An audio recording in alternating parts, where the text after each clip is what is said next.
Galera, toda vez que acontece algum conflito, alguma guerra, algo do tipo, aparece aquele pessoal na internet, né, dizendo saber de tudo sobre o conflito, trazendo contexto histórico, geopolítico e todas as nuances sobre o conflito por apenas alguns minutos de leitura. Mas hoje a gente vai quebrar esse estereótipo aí para entender esse conflito que está acontecendo entre Hamas e Israel, para saber que não é de agora que está acontecendo isso e também como que a mídia e os Estados Unidos estão interferindo no que você pensa sobre o assunto. Vé.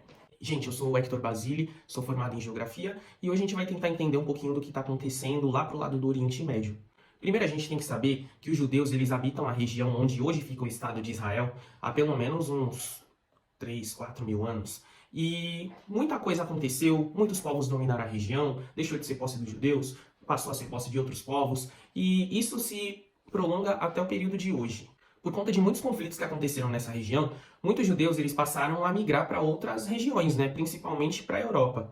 Mas devido a tudo que os judeus sofreram na Segunda Guerra Mundial, né, pela perseguição dos nazistas e tal, depois que acabou a Segunda Guerra e com a fundação da ONU em 1945, eles tentaram criar um estado para os judeus, que é o Estado de Israel atualmente. Ele foi fundado em 1948. Mas desde 1946, judeus já começaram a ocupar a região onde antigamente era a Palestina, né? Hoje a Palestina, basicamente, na prática, é um povo sem território. A fundação de Israel teve um dedo muito importante dos Estados Unidos, porque é uma região muito importante, né, estrategicamente para os Estados Unidos, pois é uma região que muitos países ali detêm petróleo e está estrategicamente muito bem localizada. Então isso acaba interferindo na escolha dos Estados Unidos apoiar a formação do Estado de Israel. E todo o crescimento econômico que Israel passou, sendo um dos países mais desenvolvidos da região, foi por conta de investimento pesado dos Estados Unidos, desde a agricultura numa região semiárida, até mesmo em outras áreas de tecnologia, como biotecnologia, medicina, entre outros. Então, o Estado de Israel ficou muito mal visto pelos vizinhos ali, porque simplesmente eles não existiam e por um dedo da maior potência do mundo capitalista naquele momento, né, porque era um período de Guerra Fria, eles viram um país surgir do nada, com uma ideologia, com uma cultura totalmente diferente, né, apesar de todo o traço histórico que existe, né, pelos judeus na região. Então, países como o Egito, a Síria, entre outros países de origem árabe ali na região, ficaram muito incomodados com a presença de Israel naquela localidade. Em 1973, tanto o Egito quanto a Síria, eles escolheram a principal data do calendário judeu, que é o Yom Kippur, e em outubro daquele ano, eles resolveram atacar por frentes diversas, né? Pelo sul, o Egito ocupou a península do Sinai, por ser uma região muito importante, ali na parte sul do Estado de Israel. E pelo norte, os sírios invadiram as colinas de Golã, que é uma região muito importante, principalmente em relação à água, né? E água é algo muito importante para essa região, pois ela é escassa, ainda mais sendo uma região desértica. O conflito se desenrolou, morreram gente de todos os lados, né? Principalmente dos egípcios, sírios e israelenses. Aí eles acabaram chegando num consenso e Israel ficou com a península do Sinai. Israel conseguiu tomar o território da Síria, né, das colinas de Golã, e tudo isso foi estrategicamente muito bom para Israel. Só que Israel foi ocupando cada vez mais os territórios dos palestinos, né, sendo que é uma região estrategicamente importante para eles.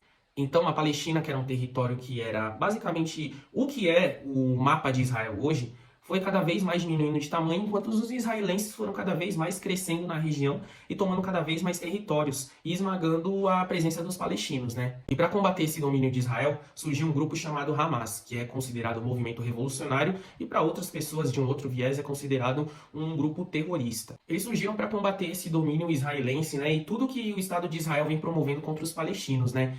Diversas mortes. Se a gente pegar esse ano de 2023, todos os meses a gente teve algum tipo de notícia que não foi muito bem abordada pela mídia ocidental, né?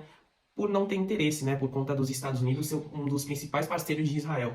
De janeiro a outubro, basicamente, a gente teve casos da polícia israelense, do governo israelense, tomando atitudes muito negativas contra a população palestina da região. Os palestinos, eles se sentiram cada vez mais incomodados por isso. Então, Hamas escolheu a data de 50 anos após da guerra do Yom Kippur e resolveu atacar, né? Foi a raiva do oprimido contra o opressor. E aí eles resolveram atacar o Estado de Israel e agora a mídia, basicamente toda ocidental, a grande mídia, está voltada contra os palestinos, né? Principalmente contra o Hamas. Mas a gente tem que entender que Israel, apesar de ter sido atacado nesse caso, eles atacam diariamente toda a população palestina. Se vocês pesquisarem, existem casos aí, vídeos e demonstrações de ataques contra a população palestina, de janeiro, fevereiro, março, abril, basicamente de janeiro a janeiro. E outra coisa, outra contradição, é que aqui no Brasil os grupos evangélicos estão massivamente apoiando os israelenses, sendo que eles dizem que é o povo escolhido, que é a terra prometida. Só que os judeus, eles odeiam os cristãos, porque eles não consideram Jesus como o salvador deles. Basicamente, eles não reconhecem a existência de Jesus. Para eles, o Salvador viria como um rei, como alguém de muito reconhecimento popular, né?